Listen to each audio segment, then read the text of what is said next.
Bismillahirrahmanirrahim. Assalamualaikum warahmatullahi taala wabarakatuh. Alhamdulillahirabbil alamin wassalatu wassalamu ala asyrafil anbiya'i wal mursalin wa ala alihi wa sahbihi wa barik wasallim ajma'in. Selamat pagi semua. Alhamdulillah bertemu kita sekali lagi dalam rancangan live bersama saya Aizat Ismail di Facebook page Hartanah dan Anda. Okey, Waalaikumsalam. Saya nampak Tuan Haji Wahab di situ. Terima kasih Tuan Haji Wahab. Minta tolong siapa-siapa yang dah ke udara, yang dah bersama-sama dengan saya pada pagi ni untuk kongsikan rancangan live ni kepada rakan-rakan yang lain. Sebelum tu nak minta tolong check, buat sound check sikit. Boleh dengar suara saya dan boleh nampak apa tu slide yang saya tunjukkan tu. Kalau boleh tulis boleh di situ. Suara saya jelas ataupun tidak? Minta tolong komen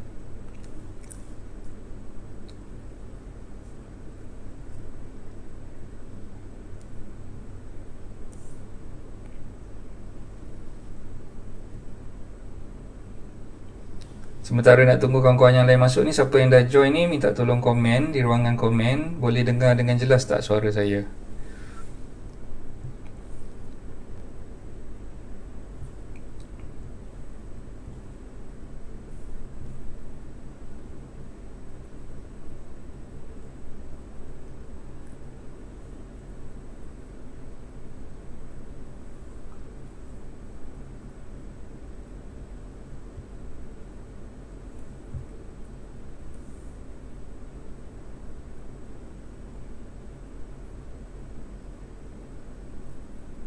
Check, buat sound check sikit. Boleh dengar suara?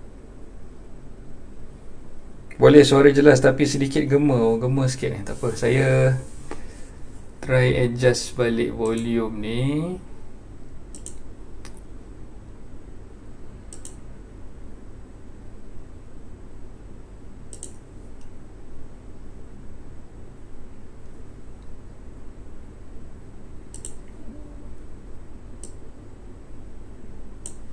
Okay, saya dah adjust volume ni bagi slow sikit dia punya apa tu.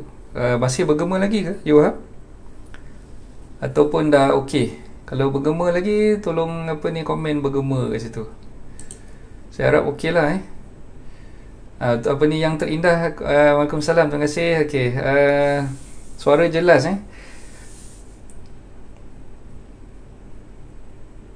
dah okey tak? Okay, terima kasih. Mona pun join sekali. Siapa-siapa yang dah join ni tolong komen dah okey. Oh, okey, dah okey. So Haji Wahab beritahu dah okey. Jadi saya rasa tak ada masalah lah Okay, so selamat berpuasa semua. Hari kedua kita berpuasa hari ni. 2 Ramadan. So macam mana puasa tuan-tuan perempuan semua? Okey tak? Takkanlah tak okey kot, dah tua-tua ni kan. Bukan macam budak-budak lagi Itulah, anak-anak kat rumah tu harapnya semua okey lah tak ada apa-apa masalah kan. Macam yang saya dah kongsikan semalam tu dalam kita punya tazkirah ringkas lah berkenaan dengan Ramadan.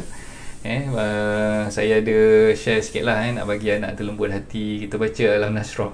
Baca Alam Nasrah 3 kali, kita hembuskan dekat dia punya dahi, ke ubun dia. So sebelum dia, janganlah tengah-tengah dia tengah main kita panggil dia, kita suruh dia duduk depan kita hembus tu. Tak, maksudnya time dia tengah tidur lah, malam-malam dia tengah tidur tu, kita duduk sebelah dia tu kan, sambil-sambil kita tengok dia tidur duduk-duduk dia masa tu kita baca Alam Nasrah tu, kita cuba hembuskan baca Alam Nasrah 3 kali, hembuskan. Itu salah satu cara lah macam mana nak lembutkan hati anak. Lembutkan hati isteri saya tak pernah try lagi. Nanti mungkin saya boleh cuba kan. Tapi kalau tuan-tuan perempuan nak cuba pun boleh, baca lah Alam Nasrah 3 kali, tu cuba hembuskan dekat dahi ubun isteri tu pula. Isteri-isteri yang mungkin yang jenis yang kuat melawan ke apa kan. Tapi Alhamdulillah lah, saya rasa semua okey lah kot. Masing-masing yang ada kat sini semua mempunyai isteri yang solehah belaka, Alhamdulillah. Okay, sajalah gurau-gurau saja nak sembang kosong sebelum kita mulakan kelas kita. Okey, pagi ni yang topik kita nak discusskan adalah berkenaan dengan discount duty stamp. Sebenarnya benda ni saya dah pun terangkan di awal kelas online kita beberapa minggu yang lepas, just untuk buat revision lah. Untuk buat revision, sebab saya rasa kebanyakan daripada tuan-tuan perempuan semua masih lagi, especially yang di kalangan sahabat-sahabat yang baru je join Facebook page Hartanah dan Anda, baru je follow kita, mungkin tak berpeluang untuk dengar lah tentang perkara ni, terutamanya untuk pembeli-pembeli rumah pertama. Pembeli-pembeli rumah pertama, anda cukup beruntung kerana kalau anda tak grab peluang ni dalam tahun 2020 ni, kita tak tahu sama ada tahun depan dia akan melanjutkan lagi ataupun tidak. Anda berhak untuk memohon, dipanggil permohonan untuk mendapatkan peremitan duty stamp. Peremitan duty stamp bukannya sikit-sikit, banyak tau. So untuk harga rumah, harga tanah di bawah 300,000, duty stamp anda untuk rumah pembelian rumah pertama. Okey, rumah kat sini maksudnya rumah kediaman tau. Bukannya beli tanah kosong, bukannya beli rumah kedai ataupun lot komersial.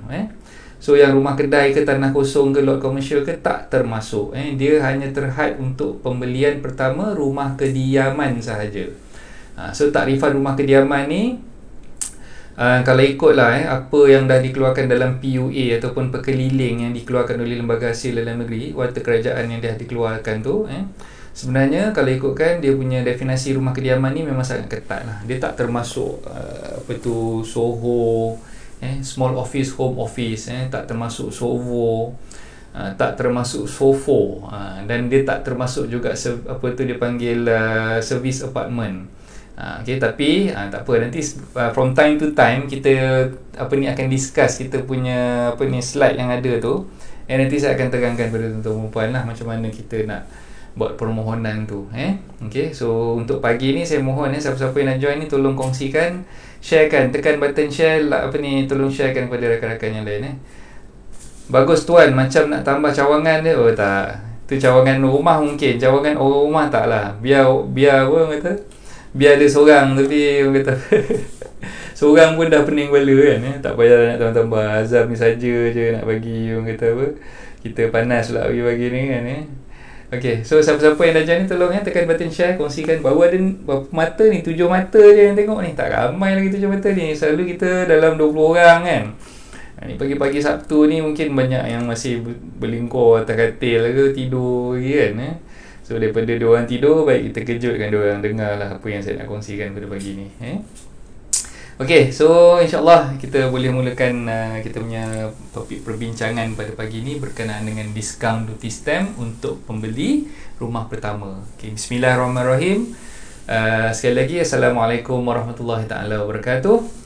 Okey, untuk topik pagi ni berkenaan duty stamp. Okey, tuan-tuan perempuan mungkin dah pernah mendengar lah terma duty stamp. Ini pun revision, saya ulang balik slide yang saya dah ceritakan beberapa minggu yang sudah, yang saya ulang lagi sekali untuk bagi tuan-tuan perempuan ingat balik lah apa yang saya dah terangkan. So duty stamp ni adalah bayaran yang perlu dibayar oleh pembeli lah dalam urusan jual beli hartanah. Untuk pembayaran duty stamp ni yang perlu menanggungnya adalah pembeli, dan nak dibayar kepada siapa? Nak dibayar kepada Lembaga Hasil Dalam Negeri lah. Okay. Sebelum dokumen pindah milik, dokumen pindah milik tu maknanya kalau katalah urusan tu dibuat atas hartanah yang dipegang di bawah hak milik individu. Okay, hak milik individu ataupun individual title. Jadi dokumen pindah milik tu kita panggil dia sebagai borang 14A ataupun MOT, Memorandum of Transfer.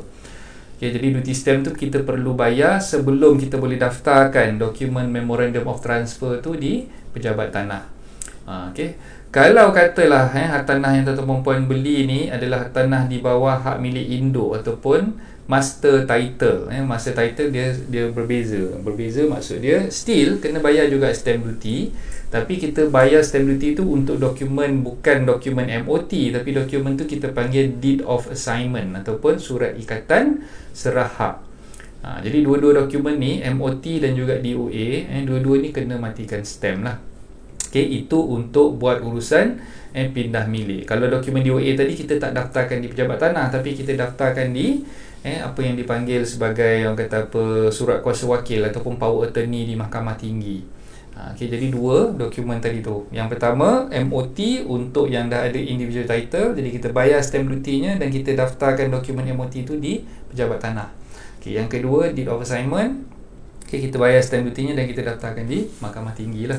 Okay, so tu perbezaannya tapi stamp duty-nya dua-dua masih lagi kena bayar dan dua-dua ditaksirkan mengikut pengiraan yang dah ditetapkan. Nanti saya akan terangkan formula macam mana nak kira stamp duty itulah. Okey, jadi notis taksiran duty stamp yang dah dikeluarkan oleh lembaga hasil, biasanya notis taksiran tu dia ada orang kata penyatakan tempoh, tempoh untuk kita buat bayaran kepada pihak lembaga hasil. Jadi bila dah dikeluarkan notis tu, tempoh tu adalah 30 hari daripada tarikh notis dikeluarkan. Jadi kita tak boleh lewat. Kalau kita lewat nanti kena penalti. Okey, jadi macam ada yang bertanya dengan saya, okey, dalam tempoh sekarang ni tengah PKP, tengah Perintah Kawalan Pergerakan. Okey, jadi macam mana kalau misal kata notis dah dikeluarkan tapi kita tak boleh nak buat bayaran disebabkan ada tempoh PKP sekarang ni kan, tak boleh nak pergi keluar dan sebagainya. Peguam pun tak boleh nak uruskan nak buat bayaran stamp duty dan sebagainya di lembaga hasil. Jadi okey, untuk tujuan tu sebenarnya lembaga hasil dalam negeri dah memberi kelonggaran. Tempoh untuk selesaikan stamp duty itu dilanjutkan okey, sehingga 31 hari bulan Mei, sehingga hujung bulan Mei nanti. Kalau katalah PKP ni dilanjutkan sampai sekarang ni, kita pun tahu PKP dilanjutkan sehingga 12 Mei. Tapi pekeliling yang dah dikeluarkan oleh pihak lembaga hasil dalam negeri, yang tu diambil kira sekiranya PKP tu sehingga tarikh 28 bulan April. Jadi untuk pelanjutan sampai ke 31 bulan Mei tu untuk tempoh PKP sehingga 28 April. Jadi yang terkini ni saya tak perasan pula. Mungkin dah keluar kan, tapi saya tak nampak, ataupun mungkin masih lagi belum dikeluarkan. Sebab pengumuman yang dibuat oleh PM tu pun baru lagi kan. Jadi bila dah dilanjutkan PKP sehingga 12 bulan Mei, jadi kebarangkalian untuk pelanjutan tu akan ditarik lagi ke depan pun adalah. So kita tunggulah pekeliling yang dikeluarkan oleh lembaga hasil nanti. Okay, jadi setakat ni jangan risau kalau katalah tuan-tuan puan punya notis taksiran duty stamp tu dah dikeluarkan dalam tempoh PKP ni sejak daripada 18 bulan Mac hari tu sehinggalah ke sekarang, sehinggalah ke PKP ni tamat, insya-Allah bayaran duty stamp yang perlu dibayar tu akan diberikan pelanjutan masa tanpa pengenaan penalti oleh pihak lembaga hasil lah. Okey, jadi itu yang saya boleh beritahu sekarang ni. Setakat mana tarikh tu nanti kita tunggulah pekeliling yang terkini dari lembaga hasil, insya-Allah.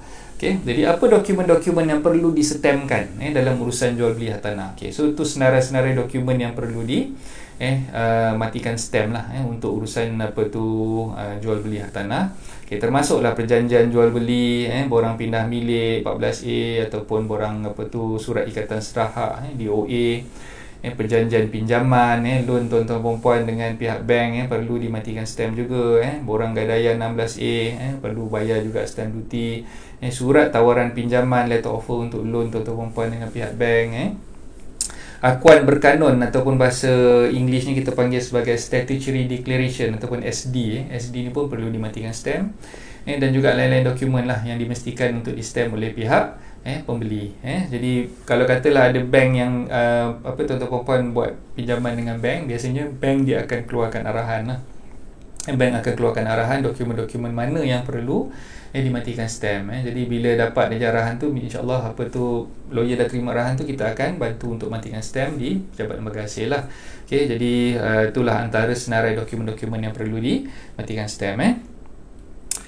Hai coach, lama tak join live, ya ke? Ada. Okey. Selama ni ada tak ada ke? Ada kan, tapi kejap-kejap ada, kejap tak ada lah kot. Tak apa, terima kasih semua yang dah join ni. Okay, Fit pun terima kasih. Waalaikumsalam. Saya nampak Datuk SR Rosli pun ada. Terima kasih Datuk. Yusri Yop, Waalaikumsalam Yusri. Okay, so siapa-siapa yang dah join ni. Okay, Anggun pun ada, Jebat Derhaka pun ada. Jadi saya minta kalau siapa yang dah live ni, tolong sharekan rancangan live ni kepada rakan-rakan yang lain lah, supaya ramai lagi yang boleh join kita tengok. Okay, nak menyampaikan ilmu dalam bulan puasa ni. Ada yang tanya, coach, bulan-bulan puasa ni tak risau ke? Nanti tengah bercakap kan teringat nak minum air ke, kan terlupa pula. Jangan risau, tak ada botol air pun kat dalam ni. Saya tak ada sorokkan botol air ke apa, tak ada. Setakat ni lah. So rumah ni ada 4 orang tengah berpuasa. Kalau dulu mungkin anak saya yang kecil tu dia kejap puasa kejap tak puasa kan, tapi sejak 2 tahun lepas alhamdulillah dia dah dapat puasa penuh lah. Sekarang ni pun dah jam 4 dah besar dah kan. Jadi tak ada yang orang kata boleh culas-culas puasa lah kat rumah ni, alhamdulillah. Kita doakan boleh kekal lah sampai 30 hari lah. Okey, teruskanlah dengan apa perkongsian saya pada pagi ni. Okey, so slide yang seterusnya. Okey, kadar duty stamp ni dia berbeza mengikut jenis surat cara ataupun dokumen dalam urus niaga lah. Jadi ada duty stamp yang ditetapkan yang dah ditetapkan oleh pihak LHDN. LHDN ni dia panggil yang apa? Yang dah tetap ni fix ni biasanya satu dokumen tu RM10 lah. Satu dokumen untuk kita matikan stamp RM10. Contoh macam SPA, perjanjian jual beli ataupun sale purchase agreement, okey. Stamp apa ni, bayaran stamping yang dikenakan oleh lembaga hasil adalah RM10 untuk satu salinan. Jadi kalau ada 4 salinan, biasa kita prepare 4 salinan kan, so 4 salinan SMP tu 4 tu kena matikan stamp. Jadi satu salinan tu RM10 kali dengan 4 jadi RM40 lah. Okey, itu yang dah ditetapkan. Ada satu lagi yang dipanggil sebagai duty stamp dikira pada kadar ad valorem. Ad valorem ni maknanya dia akan ditaksirkan dulu. Dia perlu melalui proses taksiran duty stamp yang kita perlu hantar ke lembaga hasil, dan lembaga hasil akan keluarkan yang dipanggil sebagai notis taksiran ataupun assessment. Jadi bila kita terima je notis taksiran daripada lembaga hasil, barulah kita tahu jumlah duty stamp yang kita perlu bayar kepada lembaga hasil tu berapa nilainya. Okey. Dan kata apa, okey, kenapa saya kata kena bayar berdasarkan pada notis taksiran duty stamp, dan apa tu, bila dapat notis taksiran tu baru kita tahu berapa nilainya. Okey, kalau kita buat urusan jual beli, contoh macam katalah tuan-tuan perempuan beli rumah pada harga yang below market value, below market value ataupun di bawah nilai pasaran. Katalah nilai pasaran yang sebenarnya adalah RM300,000. Nilai pasaran yang sebenarnya adalah RM300,000, tapi dalam perjanjian jual beli yang tuan-tuan perempuan dapat beli rumah tersebut dengan penjual adalah harganya RM280,000. Okey, so bayangkan begitu. Dalam SPA kita tulis harga dalam SPA tu RM280,000 kan, tapi bila kita dah submit untuk taksiran ke lembaga hasil dalam negeri, proses taksiran tu dibuat oleh lembaga hasil dengan menggunakan khidmat apa yang dipanggil sebagai Jabatan Penilaian Harta lah, JPPH. So Jabatan Penilaian Harta dia akan keluarkan market value ataupun nilai pasaran hartanah tersebut. Okey, katalah JPPH keluarkan market value ataupun nilai pasarannya berharga RM300,000. Maka lembaga hasil boleh mengenakan stamp duty berdasarkan kepada nilai pasaran hartanah tersebut seperti mana yang diberikan oleh pihak JPPH, bukannya mengikut kepada harga dalam perjanjian jual beli semata-mata. Okey, jadi maknanya kalau tadi harga dalam apa tu SPA adalah RM280,000, tapi nilaian yang dikeluarkan oleh JPPH adalah RM300,000, maka notis taksiran yang dikeluarkan oleh lembaga hasil akan ikut harga RM300,000. Jadi stamp duty-nya bukan ikut harga RM280,000 tapi ikut harga RM300,000. Perlu faham, perlu jelas di situ. Okey, so jangan terkejut. Katalah tuan-tuan perempuan beli property under market, under market value, bila dah sign SPA, dah letakkan harga dalam tu, katalah macam saya sebutkan tadi, contohnya RM280,000, masuk je taksiran ke lembaga hasil, tiba-tiba lembaga hasil keluarkan taksirannya RM300,000 dan kena bayar stamp duty berdasarkan pada harga RM300,000 tadi, bukannya ikut harga SPA yang RM280,000. Okey, so tu kena take note lah kat situ. Okey, jadi dokumen tu mesti di stampkan dalam tempoh 30 hari lah. Okey, ni saya dah terangkan tadi, bila dah keluar je notis taksiran daripada lembaga hasil, kita tak boleh nak lewat-lewatkan, kita kena bayar dalam tempoh 30 hari. Kecuali dalam tempoh PKP sekarang ni dia ada bagi kelonggaran, sepanjang tempoh PKP ni tidak ada penalti yang boleh dikenakan oleh lembaga hasil, dan dibagi kelanjutan masa lah untuk kita settlekan bayaran duty stamp tu di kaunter lembaga hasil nanti. Okey, ni formula pengiraan duty stampnya. Jadi ni pun recap balik, saya dah terangkan sebelum ni. Dan siapa-siapa yang ada kalkulator tu boleh bawa keluar kalkulator dan boleh congak-congak lah pengiraan. Okey, kalau tak katalah tuan-tuan perempuan sekarang ni dalam proses ataupun dalam kata apa, perancangan untuk membeli hartanah, yang terutamanya untuk pembeli-pembeli pertama. Okey, nanti kejap lagi saya akan terangkan lah slide seterusnya berkenaan dengan dipanggil diskaun ataupun peremitan duty stamp. Okey, jadi sekarang ni secara generalnya inilah formula pengiraan untuk mengira macam mana kadar duty stamp. Ini bukannya untuk rumah pertama saja, untuk semua rumah lah. Rumah pertama ke, rumah kedua ke, rumah ketiga ke, as long as kita beli rumah, kita kena ikut formula yang ditetapkan oleh pihak lembaga hasil ni. Okey, jadi macam mana formula dia? Pengiraan duty stamp ni formula dia senang je. Untuk formula yang atas tu, tengok pengiraan duty stamp yang dikenakan oleh LHDN, Okey, ini adalah untuk dokumentasi perjanjian ataupun dokumentasi MOT lah, Memorandum of Transfer, untuk apa ni, pindah milik. Okey, jadi untuk loan dia berbeza. Untuk loan calculation dia lain. Okey, untuk pindah milik yang ni yang kita kira tengah-tengah apa ni, tunjukkan slide-nya. Okey, nanti loan kejap lagi saya akan terangkan.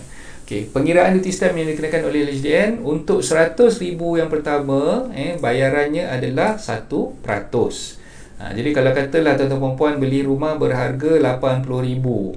Okey, 80,000, maka dia punya stamp duty-nya adalah 1% daripada 80,000, which is RM800 lah. Okey.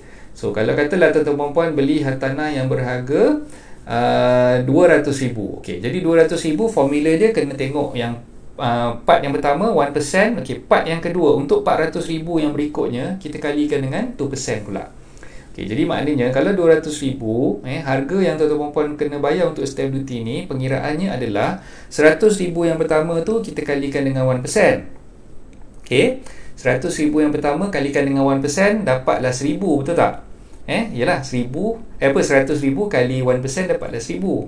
Kan? Okey, untuk 100,000 yang kedua, sebab dia masuk lim yang kedua tu, untuk 400,000 yang berikutnya kalikan dengan 2%. Jadi untuk 100,000 yang kedua tadi tu, sebab harga rumah kan 200,000.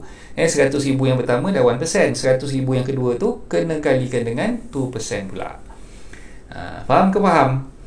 Faham ke faham ni? So maknanya yang 100,000 yang kedua tadi tu kalikan dengan 2%, dapatlah 2,000. Jadi 2,000 yang kedua campur 1,000 yang pertama, dapatlah berapa?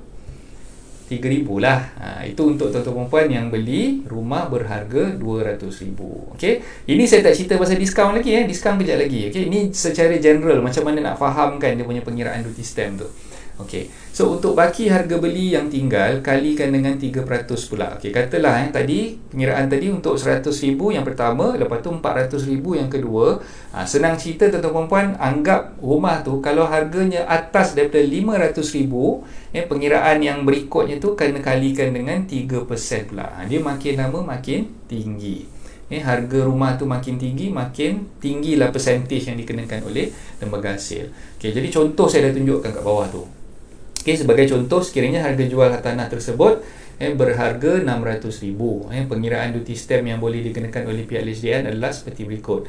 Okey, jadi yang pertama kalikan dengan 100,000 per 1%, dapatlah 1,000 kan. Yang kedua 2% kalikan dengan 400,000, dapatlah 8,000. Yang ketiga 3%, okey, sebab akan dah tolak 500,000 yang pertama tadi tu, ada lagi baki 100,000.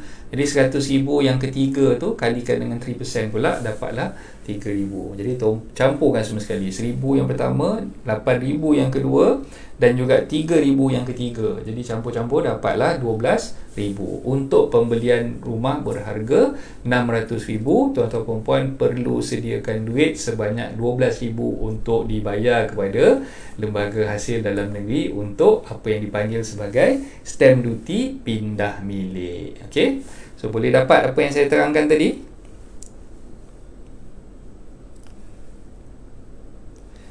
Assalamualaikum Coach, sorry nak tanya apa beza MOT dengan POT? Okey, sebenarnya bendanya sama je. MOT tu dokumen yang kita tandatangani, Cik Faizal. Cik Faizal kena faham, MOT tu maksud dia Memorandum of Transfer ataupun dokumen pindah milik, ataupun senang cerita kita panggil benda tu sebagai dokumen 14A lah. 14A. So Memorandum of Transfer ni, borang 14A tu dia memang kita akan tanda tangan dan kita akan daftarkan di pejabat tanah.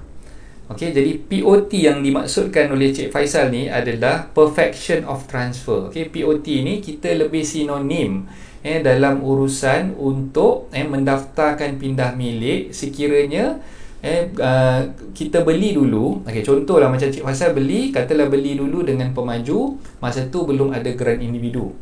Belum ada geran individu lagi daripada pejabat tanah, tak keluarkan lagi. Kita beli rumah tu tanpa ada geran individu, masih lagi di bawah master title.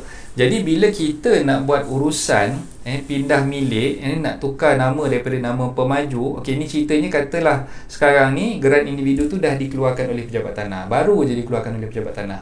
Okay, dan kita dapat surat daripada pemaju minta kita buat perfection of transfer, buat POT tadilah. Singkatannya tadi POT. Maksud dia situ adalah kita akan tanda tangani dokumen MOT tadi tu, Memorandum of Transfer ataupun borang 14A, untuk memindah milik daripada nama pemaju kepada nama kita sebagai pembeli kata apa rumah tersebut lah. Okey, itu beza dia. So maknanya dari segi istilahnya aja, dokumen yang kita gunakan tu kita panggil dia dokumen MOT ataupun borang 14A. Proses untuk pindah milik tu kita panggil perfection of transfer. So itu yang kita panggil POT tadi tu. Jadi sebenarnya dokumennya dokumen yang sama. Borang yang digunakan adalah borang yang sama. Okay, so dalam POT, perfection of transfer, yang akan tanda tangani pindah milik adalah di antara pemaju sebagai pemindah milik dan kita sebagai penerima pindah milik. Itu yang dipanggil perfection of transfer di situlah. Jadi dokumen yang digunakan adalah dokumen MOT ataupun borang 14A. Jadi ini pun kena ditaksirkan, kena dihantar kepada lembaga hasil untuk bayaran stamp duty kalau ada yang dikenakan lah. Okay, so itu apa ni untuk menjawab soalan Cik Faisal lah, beza dia antara dua tu. So Cik Faisal boleh faham ke? Kalau boleh faham, tulis faham di situ. Kalau tak boleh faham, tulis tak faham, nanti terangkan lagi sekali. Okey, so kita teruskan. Okey, so tadi kita tengok balik slide ni. Ini formula pengiraan duty stamp untuk dokumen pindah milik ataupun bayaran duty stamp untuk yang dipanggil borang 14A tadilah, untuk apa tu pendaftaran pindah milik di pejabat tanah. Sebelum kita boleh daftarkan pindah milik di pejabat tanah, kita diwajibkan untuk bayar dulu duty stamp yang dikenakan. Okey, alright. So saya lupa nak cerita pula tadi berkenaan dengan pengiraan duty stamp untuk surat cara pinjaman ataupun loan agreement dengan pihak bank. Okay, macam mana pula kita nak kira? Okay, ini formula untuk kita kira macam mana nak kira duty stamp untuk dokumen pindah milik, untuk buat borang 14A yang kita nak daftarkan di pejabat tanah kan. Okay, jadi untuk duty stamp bagi dokumen yang kita panggil loan agreement antara kita dengan pihak bank pula, duty stampnya berbeza. Pengiraannya, formula yang kita perlu faham di sini senang aja. Jumlah pinjaman, jumlah loan, katalah kita pinjam dengan bank tu 100,000. 100,000. Okay, nak kira duty stamp ni adalah kali dengan 0.5%. So jumlah loan kalikan dengan 0.5%, dapatlah stamp duty untuk loan agreement. Tu je beza dia. Kalau kita kira untuk loan, dia very simple. Dia tak ada tier. Macam ni dia ada tier. First tier untuk first 100,000, second tier untuk 400,000, third tier untuk yang atas daripada 400,000. Okay, so itu ikut tier dia. First tier 1%, second tier 2%, third tier 3%. Okay, untuk loan agreement dia tak ada. Dia tak ada tier-tier ni. Dia hanya ada satu je pengiraan. Jumlah loan kalikan dengan 0.5%. Itu je. Senang je nak faham. Okay, setakat ni okey tak? Boleh faham? Okey, Cik Faisal dah tulis boleh faham kat situ. Terima kasih. Abang Syam pun join. Terima kasih Abang Syam. Nur Syam Ben Nimo ni saya punya sepupu daripada Singapura. Okey, Abang Syam Abang Syam Okey, terima kasih banyak lah siapa-siapa yang dah join kita ni. Ada lebih kurang 6 orang kat sini yang tengok. Kita apalah, 6 orang pun kita jalan je. Ada seorang pun kita jalan juga. Kan nak bagi ilmu ni kita tak boleh nak berkira. Ada setengah orang tu fikir nak buat live ni nanti tak ada siapa nak tengok aku, tak ada siapa yang nak dengar apa yang aku cakap kan. Dalam nanti mungkin aku cakap seorang-seorang dengan komputer kan. Ada yang jenis fikir macam tu kan. Ada sahabat-sahabat mungkin yang jenis yang nak buat live ni dia risau, dia takut tak ada orang tengok. Jadi dia macam fikir macam buat live ni tak gunalah, nanti tak ada orang nak tengok aku, tak payahlah apa buat live. End up dia tak buat dia tak buat live tu. Jadi sebenarnya tuan-tuan dan puan, bila kita buat live ni, kita bukan nak tengok viewers kita berapa orang.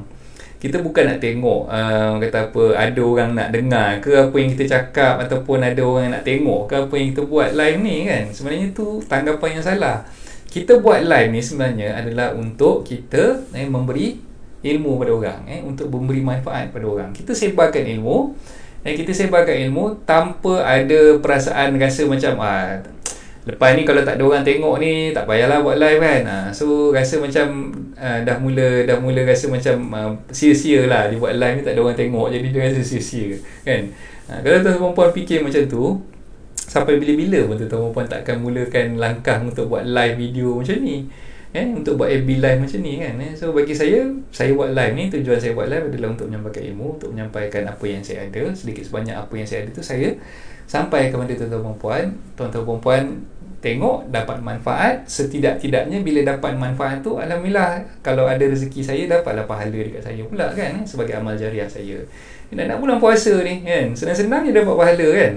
Bagi sampaikan ilmu pada orang, kita dapat pahala kan. Sebab tu ada orang kata bulan puasa ni kita dah berehat lah kot, tak payahlah kita nak buat apa live apa semua ni kan. Nanti orang kata apa, kering tekat nak minum air tak boleh pula. Apalah fikir macam tu. Tak payah fikir macam tu. Kita fikir sekarang ni nak buat live ni, bila kita buat live ni sekurang-kurangnya kita tambah ilmu kepada orang lain, menyampaikan sesuatu yang bermanfaat kepada orang lain. So tentang dosa pahala tu semua kerja Tuhan, kita tak payahlah nak fikirkan. Kalau Tuhan nak bagi, Tuhan bagilah kan. So itu salah satu yang saya datang terdetik rasa untuk saya teruskan jugalah dalam tempoh PKP sekarang ni. Memang saya dah niatkan dalam hati saya nak teruskan sampai bila-bila, kecuali kalau katalah ada benda-benda yang tak boleh dielakkan, saya terpaksa orang kata apa keluar dan sebagainya tu, mungkin kalau kita apa ni tak sempat tu, nanti kita akan maklumkan lah, tak boleh nak buat live pada hari-hari tertentu tapi kalau boleh, selagi ada kederat, selagi ada nyawa di kandungan badan ni, insyaAllah kita akan teruskan jadi tuan-tuan perempuan yang mungkin berhasrat nak buat live tu, ada rasa macam takut-takut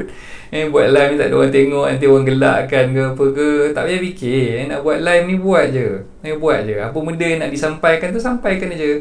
Nak ceritakan, bagi tazkirah, nak buka buku hadis 40 ke apa ke, terpulang, tak ada masalah InsyaAllah kalau ada tu nanti jemput saya invite saya tengok jangan risau-risau. Okay, alright, so kita teruskan lagi dengan kita punya slide ni. Okay, alright, ni yang kita nak ceritakan tadi peremitan duty stamp, diskaun untuk pembeli rumah pertama. Siapa-siapa yang baru berhasrat nak beli rumah pertama tu, dengarkan ni baik-baik, dengarkan apa yang saya nak sampaikan ni dengan kata apa, teliti lah. Okay, so untuk pembelian rumah pertama, rumah kat sini maksud dia rumah kediaman. Rumah kediaman yang mana definisi rumah kediaman ni, dia tidak termasuk SOFO, SOHO, SOVO, semua SOSO tu semua tak masuk. Servis apartmen pun tak termasuk. Jadi rumah kediaman ni dikategorikan sebagai rumah kediaman yang mana itu ditaktifkan oleh Lembaga Hasil Dalam Negeri dalam dia punya warta, warta kerajaan yang dikeluarkan oleh Lembaga Hasil Dalam Negeri. Dia dah dinyatakan kat situ. Maksud rumah kediaman di situ tak termasuk yang saya sebutkan tadi itulah.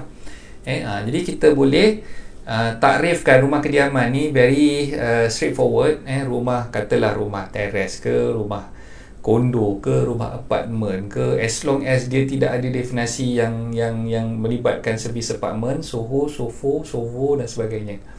Okey, jadi itu dari segi takrifan untuk rumah kediaman yang layak untuk mendapatkan peremitan duty stamp. Okey, dan seterusnya tanah kosong tak boleh. Kalau tuan-tuan perempuan beli tanah kosong, tak boleh dapat peremitan duty stamp. Jadi kalau beli tanah kosong kena bayar stamp duty penuh lah, tak ada diskaun. Walaupun kali pertama tuan-tuan perempuan beli tanah kosong tersebut. Sebelum ni tak pernah lagi beli tanah, tak pernah lagi beli tanah ke, beli rumah ke, itu adalah tanah yang pertama. Jadi tuan-tuan perempuan tak boleh dapatkan peremitan duty stamp untuk pembelian tanah kosong. Okey, ataupun tuan-tuan perempuan beli lot komersial, rumah kedai, beli apa ni, office lot dan sebagainya, so itu pun tak boleh dapat peremitan duty stamp. Okey, jadi peremitan duty stamp ni terhad sehingga 31 bulan Disember 2020 sahaja. Dan untuk pembelian rumah yang pertama lah, rumah yang kedua, rumah yang ketiga dan seterusnya tak boleh dapat lagi peremitan duty stamp. Okay, jadi kalau nak beli tu kena grab peluang tu sekarang, sebab tarikh akhir untuk kita dapatkan peremitan ni adalah pada 31 bulan Disember 2020. Maksud dia apa kat situ? Maksud dia perjanjian jual beli, S&P agreement, mesti ditarikh dan dimatikan stamp sebelum tarikh 31 bulan Disember 2020 lah. Itu tarikh akhir dia. Maknanya start dia 1 Januari 2021 dah tak boleh dapat lagi dah peremitan duty stamp, kecuali sekiranya pihak kerajaan ada melalui bajet tahun 2021 nanti dia melanjutkan lagi ataupun dia mengeluarkan satu orang kata apa perks yang baru lah, perks yang baru untuk memberi pre-emergent duty stamp untuk bajet yang akan datang ni. Kita tak tahu, Allah alam, tunggulah ujung tahun nanti bajet macam mana. Tapi setakat ni yang saya boleh maklumkan kepada tuan-tuan puan, yang ada pre-emergent duty stamp tu tarikh akhirnya adalah sehingga 31 bulan Disember tahun ni. Okey, jadi kena grab peluang tu segera. Okey, apa lagi sahabat-sahabat rent yang ada dengar ni, war-warkan, sampaikanlah kepada prospek-prospek pembeli anda. Pastikan anda masukkan dalam posting di page FB masing-masing. Letakkanlah pre-emergent duty stamp terhad sehingga 31 bulan Disember 2020. Grab peluang tu sekarang, belilah rumah sekarang kan. Iklan lah macam mana, cara macam mana pun, buat live ke apa kan. Ni suruh buat live malu-malu pula So bila ada peluang ni, buatlah live, beritahu apa yang saya sampaikan ni. Okay. Tu selalu kecoh kata, coach tak tahulah nak cerita apa bila nak buat live ni, nak cakap apa, tak reti apa semua kan. Ni salah satu benda yang you all boleh cakap lah. Grab peluang pre-emergent duty stamp untuk pembelian rumah pertama. Siapa-siapa yang nak beli rumah pertama, belilah segera sebelum 31 bulan Disember 2020 kerana anda layak untuk mendapat pre-emergent duty stamp. So beritahu lah macam tu. So ceritakan benda yang saya nak sampaikan kepada tuan-tuan puan ni. Okay, so yang kedua, hartanah berharga 300,000 dan ke bawah. Okay, so kena faham 300,000 dan ke bawah. Okay, dia boleh mendapat pengecualian ataupun dikecualikan terus, maknanya percuma. Duty stamp untuk harga rumah 300,000 dan ke bawah, percuma, tak kena bayar langsung. Jadi kalau ada dalam listing tuan-tuan puan sekarang ni, rumah yang berharga 290,000, 295,000, 299,000, jadi boleh war-warkan, beritahu dekat situ, iklan tu kena letak, kena letak kat situ wording dia, pembeli rumah pertama untuk rumah ni tak payah bayar stamp duty lagi, sebab stamp duty-nya dikecualikan, tapi kena grab peluang ni cepat sebelum 31 bulan Disember 2020. Selepas tu minta maaf, memang tak ada lagi lah diskaun untuk ataupun pengecualian untuk stamp duty tu. Tulis dalam iklan tu besar-besar, letak bold semua. Pastikan buat iklan, jangan lupa untuk masukkan cerita pasal pre-emergent duty stamp ni. Okay, right? Tu untuk sahabat-sahabat perundi-perundi hartanah lah. Okay, so kalau katalah kita nak buat loan agreement juga, loan agreement untuk rumah yang berharga 300,000 dan loan kita pun berharga 300,000 ke bawah, maka kita pun boleh dapatkan diskaun ataupun pre-emergent duty stamp dikecualikan sepenuhnya, tak perlu bayar dah duty stamp. Jadi dua benda boleh jimat kat situ. Pertama untuk MOT, untuk dokumen pindah milik, MOT ke DOA ke terpakai dua-dua sekali.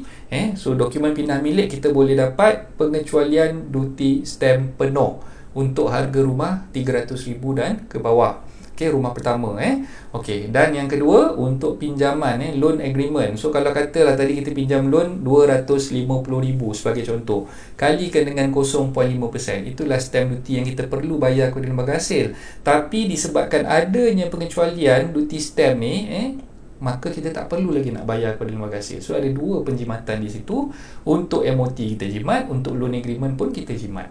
Okay, so grab peluang ni sekarang. Siapa-siapa yang nak beli rumah, pastikan yang anda dah dapat deal yang terbaik. Okay, dah buat dah semua langkah-langkah yang saya dah ceritakan sebelum ni.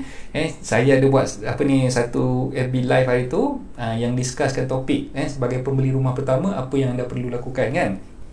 Tengok balik, rewind balik, tengok balik video tu, saya dah cerita dah semua kat dalam tu. Okay, alright, so dah buat langkah-langkah yang saya dah syorkan tu, pastikan yang tuan-tuan puan dah faham dan dah buat semua langkah-langkah tersebut sebelum bertindak untuk membeli rumah pertama tuan-tuan puan lah. Okay, tu yang penting di situ. Bukannya main terjah. Saya kata suruh beli sekarang, main terjah main beli je. Tak.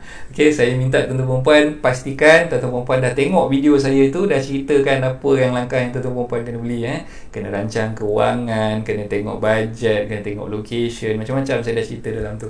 Okay, jadi bila tuan-tuan puan dah buat semua langkah-langkah tu, barulah teruskan niat untuk membeli rumah pertama yang saya ceritakan ni. Dan dapatlah enjoy lah diskaun. Masih ada orang kita masa lagi. Sekarang baru nak masuk bulan 5 lah. Kita dah hujung bulan 4, dah masuk bulan 5. Jadi ada lebih kurang setengah tahun lagi untuk tuan-tuan puan grab peluang untuk dapatkan diskaun untuk stamp duty ni kan. Okay, so untuk harga hartanah yang di lingkungan 300,000 ke 500,000, So lingkungan tu maknanya harga tu mungkin range dia 320 ke 400 ke 400 setengah ke, as long as dalam lingkungan 300,000 hingga 500,000. Okay, so antara tu tuan-tuan perempuan boleh mendapat diskaun sebanyak RM5,000. RM5,000 boleh dapat diskaun. So maknanya kalau katalah harga rumah tadi tu RM450,000, okay, so total stamp duty-nya sekian-sekian banyak. Daripada total stamp duty tu, tuan-tuan perempuan boleh tolak RM5,000 untuk diskaun stamp duty yang perlu dibayar. Okay, right. So itu pengiraan untuk harga rumah di antara 300 hingga 500,000 dapat diskaun sebanyak RM5,000. Kalau harga rumah 300,000 dan ke bawah, dikecualikan secara terus, maknanya tak payah bayar lagi dah stamp duty-nya. Cik apa ni, Faisal dah beritahu faham. Okey, terima kasih. Razman, okey, terima kasih Razman. Waalaikumsalam. Muaz pun baru join, Aki pun baru join. Okey, terima kasih semua siapa-siapa yang dah join ni. Okey. Jadi siapa yang masih kurang faham tentang apa yang saya terangkan ni, boleh PM saya lah lepas ni. Boleh PM saya, boleh WhatsApp saya, ambil nombor telefon saya seperti biasalah, 012 655 0685. Jadi boleh WhatsApp saya lepas ni. Okay, so kita teruskan dengan slide yang berikutnya. Okay, tadi saya dah ceritakan cara pengiraan formula semua kan. Okay, jadi mungkin ada di kalangan tuan-tuan perempuan yang tak dapat nak tangkap lah, tak dapat nak tangkap macam mana cara formula nak kira tu. Okay, dan rasa macam leceh lah nak kira ni. So ada yang tanya, tak ada ke apps yang memudahkan kita untuk buat pengiraan? Ada. So jadi tuan-tuan perempuan boleh cari apps ni, nama dia Easy Law. Carilah apps Easy Law ni di dalam Google Play Store ataupun Apple App Store, dan download lah apps tersebut. Sebab dia sangat-sangat mudah untuk digunakan, dan saya sendiri pun gunakan untuk saya buat quotation saya. Untuk saya buat quotation, katalah saya on the go tengah bawa kereta, tiba-tiba ada lah orang tanya, tuan nak buat quotation untuk rumah harga sekian-sekian. Alamak, time-time ni ada kat office, boleh lah buat kan. Kita kat dalam kereta tengah drive ni, macam mana kita nak buat kan. So ada apps ni mudah, saya dah boleh bagi anggaran pada dia orang macam mana kita punya legal fees yang kita nak kenakan lah. Jadi tuan-tuan perempuan install apps ni Easy Law. Senang je, cari dalam Google Play Store ataupun Apple App Store. Okay, so kat sini nanti bila tuan-tuan perempuan dah download apps tu, tuan-tuan perempuan akan pergi dekat screen yang pertama. Screen yang pertama yang ni lah. Ni screen yang pertama. Okay, kat atas kali ni tuan-tuan perempuan klik dekat buy ataupun sell. So buy ataupun sell. Okay, dia ada banyak. Ada untuk loan, ada untuk tenancy. Jadi tuan-tuan perempuan boleh kira legal fee ataupun stamp duty untuk urusan buy sell, untuk urusan jual beli, untuk urusan loan agreement dengan bank, dan juga untuk urusan tenancy. Kalau katalah tuan-tuan perempuan buat perjanjian sewaan pun boleh tolong kirakan apps ni. Okay, lepas tu dekat atas ni bila dah klik buy sell, kat sini jangan lupa pergi dekat advance. Pergi dekat advance. Jangan tekan yang basic, tekan yang advance. Okay, bila dah tekan advance, okay, kita tengok screen yang berikutnya. Okay, kat sini kita masukkan dia punya harga. Katalah kita sebagai pembeli, kita masukkan harga yang kita nak beli daripada owner tersebut lah. So katalah ni contoh, kita letak 250,000 harga je. So kita letak 250,000 di sini sebagai purchase price. Okay, lepas tu kat bawah ni I am a, okay, dia ada dua, vendor dengan purchaser. Jadi kita klik dekat purchaser. Kalau kita adalah pembeli, kita klik dekat purchaser lah. Okay, kalau kita adalah penjual, kita klik dekat vendor. Okay, vendor maksudnya penjual kan. Okay, number of purchaser in SPA. Okay, katalah ada dua orang, kita letaklah dua orang kat sini. Kalau kita seorang, kita letaklah seorang. Discount, kalau misal kata kita tak tahu ada discount ke tak ada discount, kita kosongkan kat situ. Okay, disbursement. Okay, bahagian disbursement ni saya syorkan tuan-tuan perempuan just letak aja 1,000 dulu. Letak aja 1,000 kat situ. Okay, so dah faham Okay, kalau boleh faham, tengok dekat apa tu apps apa di Easy Law dah install. Okay, first page tengok dekat buy sell. Lepas tu tekan advance, masukkanlah harga jual belinya berapa. Lepas tu kliklah kat sini purchaser sebagai pembeli. Okey, lepas tu bawah ni kat bahagian ni semua, kalau nak biar kosong pun tak apa, biar je kosong. Okey, dekat sini kita letak disbursement RM1,000.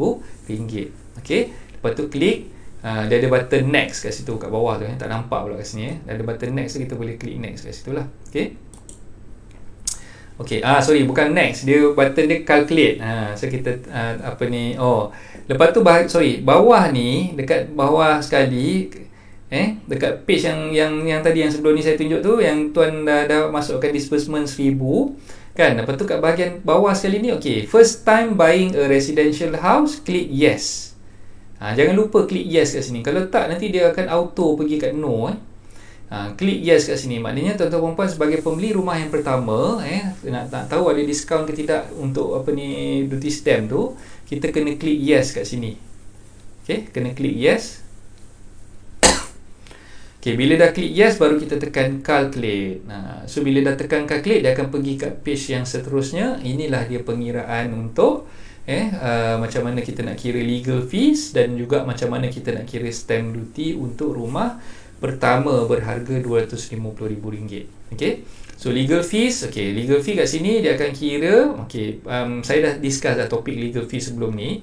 Cara pengiraan legal fees tu adalah 1% daripada harga rumah. So 250,000, 1%-nya adalah 2,500 kat sini. Lepas tu ada subsidiary document. Macam 14A DOA ni, tak apalah kalau misalnya terkosong kat sini pun tak apa. CKHT 2A yang kita kena bayar untuk buat CKHT punya dokumen tu 300. Ini semua termasuk dalam kita punya legal fee lah. Legal fee lah yang kita perlu bayar. Tapi yang kita nak tahu kat sini sebenarnya yang paling penting sekali kat bahagian stamp duty. Nampak tak stamp duty kat situ dia tulis kosong. Sebab apa kosong? Sebab harga rumah tu di bawah 300,000. Harga rumah tu 250,000 kan. Jadi kat bawah ni stamp duty-nya kosong. Jadi bila kosong tu, untuk rumah pembelian rumah yang pertama tak kena stamp duty kalau rumah tu berharga 300,000 ke bawah. Jadi bila harga rumah tu 250,000, dia tak kenalah stamp duty-nya sebab bawah 300,000 kan. Jadi total legal fee dengan stamp duty-nya kat bahagian bawah ni, dapatlah total ni berapa. Jadi tuan-tuan perempuan, pastikan tuan-tuan perempuan install lah aplikasi Easy Law ni di Google Play Store ataupun Apple App Store untuk memudahkan pengiraan.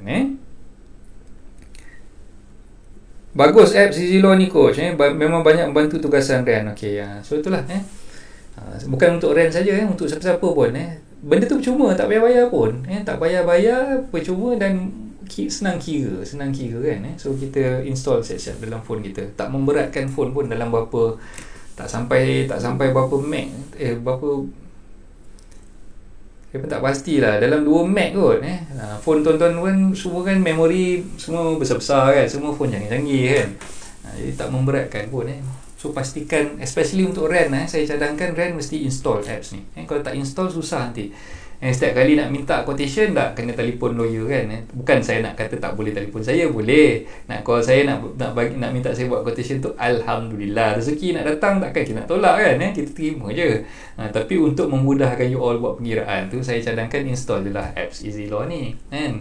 Jadi senang sikit kita nak buat kiraan tu, tak payah kita nak tunggu lawyer reply baru kita nak kena buat kan. So kita dah boleh bagi tahu prospek kita tu then lah, masa tu juga kita boleh beritahu kan. Cuba part disbursement ni, kenapa saya suruh letak 1,000? Memang kita jangkakan disbursement tu dalam lebih kurang 1,000 lah. Dia mungkin jadi lebih, bergantung pada lawyer tu, dia kenakan charge disbursement tu macam mana. Dan ada kebarangkalian untuk jadi lebih tu, ada lah. Tapi untuk selamat, kita just letak 1,000 untuk disbursement tu, InsyaAllah selamat. Kat sini pun dia ada tulis SST. SST ni sebenarnya dia bergantung pada firma guaman tu sendiri. Kalau firma tu ada kenakan SST, maka kena bayarlah SST. Macam apa tu, setengah firm, termasuk firm saya tak ada SST. So kita tak kenakan SST tu dan kita tak charge pada klien. Itu yang kita boleh sampaikan lah. Setakat ni ada apa-apa nak tanya tak? Kalau tak ada apa-apa nak tanya, itu sahaja perkongsian saya untuk hari ini. So untuk pembeli-pembeli rumah pertama, pastikan tuan-tuan perempuan grab lah peluang ni. Dapatkanlah diskaun yang memang kau-kau. Stamp duty bukannya senang nak dapat diskaun stamp duty. Kalau tak kerana adanya peremitan, kita nak dapatkan stamp duty tu memang susah. Jadi sekarang ni, sepanjang tempoh tahun ni sehingga 31 Disember 2020, masih lagi berlangsung untuk pembelian rumah pertama. Jadi tuan-tuan perempuan perlulah grab peluang untuk membeli rumah pertama tu sekarang. So jangan untuk sahabat-sahabat pejuang-pejuang hartanah, jangan lupa war-warkan perkara ni, sampaikan. Penat dah saya beritahu, tiap-tiap hari saya cakap War-warkan, sampaikan ilmu, bagi tahu dengan prospek anda, bagi diorang celik mata. Kalau dah ada dalam database tu, contact diorang, WhatsApp diorang seorang-seorang, call diorang. Time PKP tak ada buat apa kat rumah, inilah kerja-kerja yang korang boleh buat. Inilah benda yang korang boleh lakukan untuk bagi tahu dengan diorang. Diorang beli ke tak beli ke, paling-paling kuat pun dia kata, alamak duit tak ada lagi lah bos sekarang ni, tak sedia lagi nak beli. Itu je lah paling kuat pun kan, tak rugi pun. Tapi daripada diorang tak tahu, dia tinggal, apa sebab kau tak beritahu aku nak beli sangat rumah ni, aku tunggu duty stamp punya discount ni, kalau ada boleh jimatkan banyak duit apa semua kan, tapi kau tak beritahu aku, siapa suruh? Dah kena marah pula dengan prospek tu, sebab kau orang tak beritahu kan. Ni ada ilmu ni sampaikan, bagi tahulah kan. So itulah tujuannya. Ni kan ada tanya, kau lama sendu lah kau sebelum puasa ni, kau sale tak ada langsung lah kau, ni tambah PKP lagi ni apa semua kan, macam mana nak buat ni? Itulah sebab you all tak buat apa yang sepatutnya you all kena buat. Kena sampaikan, kena bagi tahu, kena maklumkan pada diorang. Kalau tak, macam mana diorang nak tahu kan? Macam saya ni kan, kalau saya tak cerita ni, saya tak buat live ni, katalah sepanjang tempoh PKP ni saya buat kerja saya buat tak tahu je lah, page Hartanah dan anda ni saya buat macam tu je kan. Tak adalah orang yang tengok secara live ni macam sekarang kan. Tak adalah orang kata yang duduk follow page saya ni dapat manfaat dari situ. Jadi kenapa saya nak kena jadi sombong? Kenapa saya nak kena jadi orang kata mandom? Itu ulang lagi perkataan mandom, kita dah banyak kali sebut sebelum ni. Kita nak kena jadi mandom disebabkan PKP dan disebabkan bulan puasa yang kita tak boleh nak makan dengan minum ni kan. Sepatutnya kita kena lagi cergas lah. Kita tahu kita nak puasa, kita nak kena orang kata tambahkan lagi kita punya amal jariah, kita nak buat pahala di situ. Jadi ini salah satu cara macam kita nak buat pahala kan. Menyampaikan ilmu tu adalah satu amal jariah yang memang sangat-sangat dituntut. Jadi bila kita sampaikan ilmu tu, insya-Allah orang dapat manfaat daripada ilmu tu dan kita pun dapat pahala dari situ. So itulah seruan saya kepada tuan-tuan puan semua. Firm coach ada cover sekali untuk proses legal fee panel bank mana? Panel bank ni setakat ni saya buat ad hoc. Ad hoc ni maksud dia kita tak ada full panel. Yang full panel cuma LPPSA je. Setakat ni firm saya boleh buat documentation untuk LPPSA full panel. Lepas tu ad hoc kita boleh buat untuk RHB, kita boleh buat untuk public bank, dan kita boleh buat untuk CIMB bank. So yang lain-lain tu tak boleh lagi. Unfortunately tak boleh lagi. Jadi untuk bank-bank yang saya sebutkan tadi tu, kalau katalah ada rezeki tuan-tuan perempuan dapat ni nak buat loan agreement dengan kami boleh buat untuk itulah panel-panel ad hoc sajalah setakat ni lah untuk ni. Jadi kalau katalah ada kes-kes yang nak refer tu yang PSA memang tak ada masalah, kami dah full panel. Untuk pengetahuan lah, kita punya PII Professional Indemnity Insurance memang tak ada masalah, sebab firm saya cover sampai 5 juta sampai 5 million. Jadi insyaAllah tak ada masalah lah untuk buat loan agreement tu boleh. Cuma proses tu agak tedious lah, nak apply panelship untuk ad hoc ni leceh. Itulah kadang-kadang itulah bank punya policy pula, dia memang agak sukar sikit nak masuk full panel tu. Jadi kalau siapa-siapa yang dah dapat masuk full panel tu, gunakanlah dengan sebaik mungkin. Sebab ada firma-firma guaman ni, bila dah dapat full panel dia tak perform pula sayang sebenarnya. Dia tak perform. Bila tak perform tu dah kena tarik balik dia punya panelship. Nak masuk tu dah susah. Nak masuk bukannya senang kan. Bila dah dapat masuk tu dah kena review balik panelship, tak boleh nak orang kata continue dan sebagainya. Sayang kat situ lah kan. Jadi macam kami ni yang memang beria-ia nak masuk ni, tak dapat masuk. Dah banyak kali apply tak dapat kan. Ini buat macam mana kan.